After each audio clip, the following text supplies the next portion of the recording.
आपका हमारे चैनल में। मैं रानी गुप्ता आपके साथ। बड़ी खबर सामने आ रही है। आपको बता दें कि त्रिपुरा में बड़ी सेंधमारी बीजेपी के द्वारा देखने को मिल रही है। दरअसल देखने को मिल रहा है कि वहां पर सीपीआईएम ने जैसे ही कांग्रेस के साथ मिलकर के आने वाले विधानसभा चुनाव लड़ने का अनाउंसमेंट किया तो वैसे ही उनके कार्यकर्ताओं ने पार्टी छोड़ दी और करीब 156 कार्यकर्ता हैं जो कि बीजेपी में शामिल हो गए हैं। ये बीजेपी के लिए बड़ी जीत मानी जा रही है क्योंकि वहां पर कांग्रेस से सीपीआईएम का गठबंधन वहां के लोगों को रास नहीं आ रहा है। और इसी के साथ ही वहां के जो सीएम है त्रिपुरा के, उन्होंने भी सीधे तौर पर कह दिया है कि सीपीआईएम के साथ कांग्रेस का गठबंधन बिल्कुल अपवित्र है और इसे राज्य स्वीकार नहीं करेगी।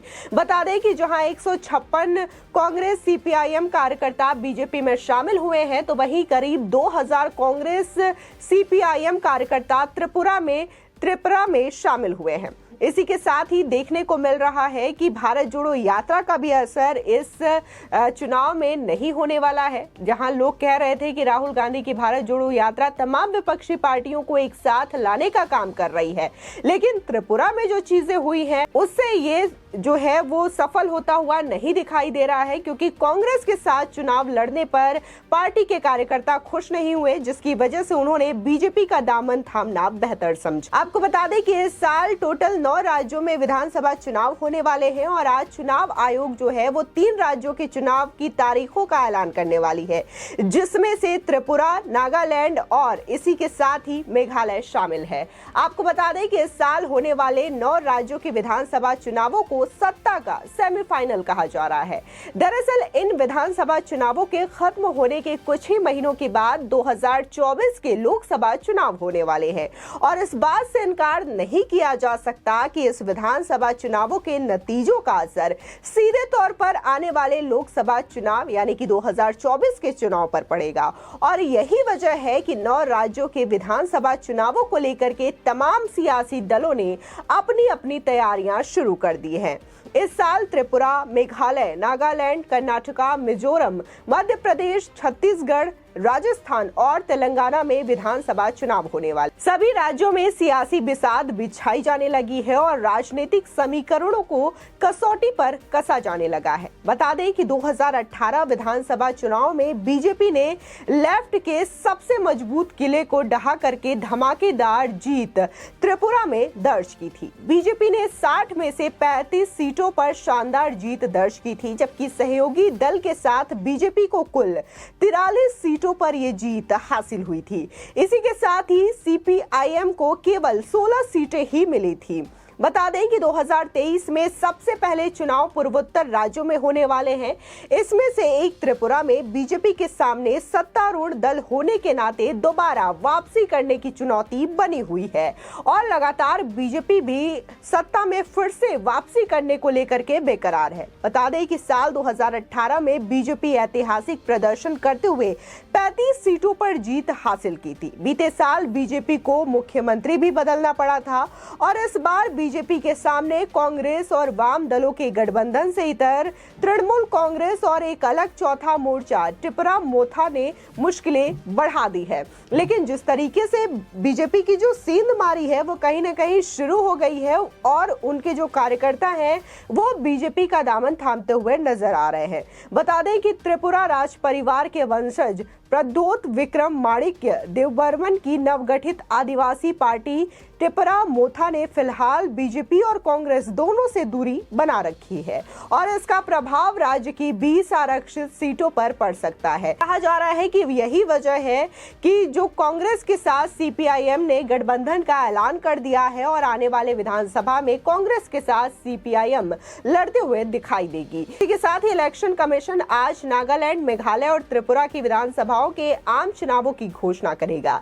इसके लिए चुनाव आयोग आज दोपहर 2:30 बजे एक प्रेस कॉन्फ्रेंस करने वाला है, जहां चुनावी कार्यक्रम की घोषणा होगी। वहीं फरवरी में इन तीनों राज्यों में चुनाव होने वाले हैं। पिछले दिनों चुनाव आयोग की टीम ने नागालैंड, मेघालय और त्रिपुरा का दौरा किया। बताया जा रहा है कि चुनाव आयोग ने इस दौरान केंद्रीय सुरक्षा बल से भी संपर्क किया है। इन तीनों राज्यों की स्थिति को परखने के बाद अब चुनाव आयोग चुनाव की तारीखों का ऐलान करने जा रही है। इस बीच त्रिपुरा के सीएम माणिक शाह ने शनिवार को कांग्रेस सीपीआईएम गठबंधन को अपवित्र भी बताया और कहा कि त्रिपुरा की जनता उन्हें खारिज कर देगी। इसके अलावा त्रिपुरा के मुख्यमंत्री ने यह भी कहा कि अतीत में सीपीआईएम ने कई कांग्रेस कार्यकर्ताओं को प्रताड़ित किया था और अब उनके नेता एक दूसरे को गले लगा रहे हैं। ये बेहद अपवित्र गठबंधन है। वे केवल अपने अस्तित्व के लिए एक साथ आए हैं। त्रिपुरा के लोग इससे अवगत हैं और आने वाले चुनावों में उन्हें करारा जवाब देंगे। वही बात हम नागालैंड, मेघालय और त्रिपुरा विधानसभा का कार्यकाल 12 मार्च, 22 मार्च और 15 मार्च को खत्म हो जाएगा। अब इससे पहले इन राज्यों में नई सरकार का गठन करना जरूरी है। इधर स्थानीय से लेकर के राष्ट्रीय पार्टियों ने भी इन राज्यों में चुनाव के लिए कमर कस ली है। बता दें कि इस साल इन तीनों ही राज्यों में साथ साथ कुल 9 राज्यों में विधानसभाओं के चुनाव होने वाले हैं। इनमें कर्नाटक, राजस्थान, छत्तीसगढ़, मध्य प्रदेश, तेलंगाना और मिजोरम शामिल है। बता दें कि नागालैंड में कोई विपक्ष नहीं है, वहां सर्वदलीय सरकार है। वहीं त्रिपुरा की बात करें तो त्रिपुरा में इस वक्त बीजेपी की सरकार है, जबकि मेघालय में भी गठबंधन के जरिए बीजेपी की ही सरकार बनी है।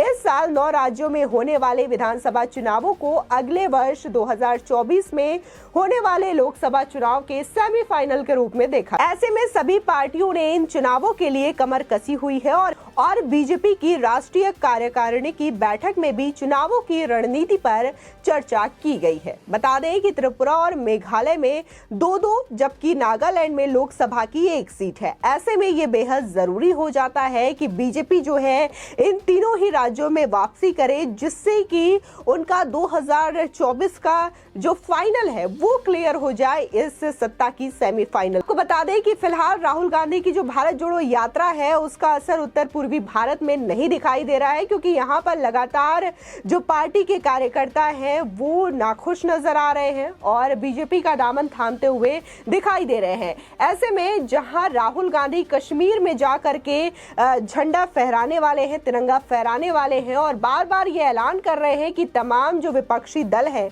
उनके साथ हैं और उनका समर्थन कर रहे हैं, क्योंकि वो सभी कहीं ना कहीं बेरोजगारी को लेकर के लड़ना चाहते हैं, किसानों को लेकर के लड़ना चाहते हैं, उनकी मांगों को उठाना चाहते हैं। लेकिन अगर हम बात विपक्ष की करें तो विपक्ष की विचारधारा कुछ और है। खुद कांग्रेस में अगर देखें तो कांग्रेस के राहुल गांधी कुछ और बोलते हैं और उनकी सरकार कुछ और करती हुई नजर आती है।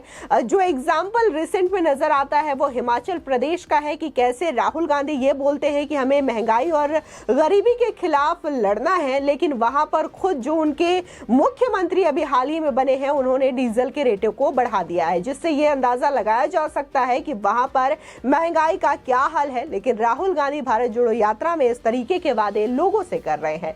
फिलहाल आपकी इस खबर को लेकर के क्या राय है हमारे कमेंट सेक्शन में जरूर बताएं। आगे की और भी अपडेट के लिए चैनल को सब्सक्राइब करना ना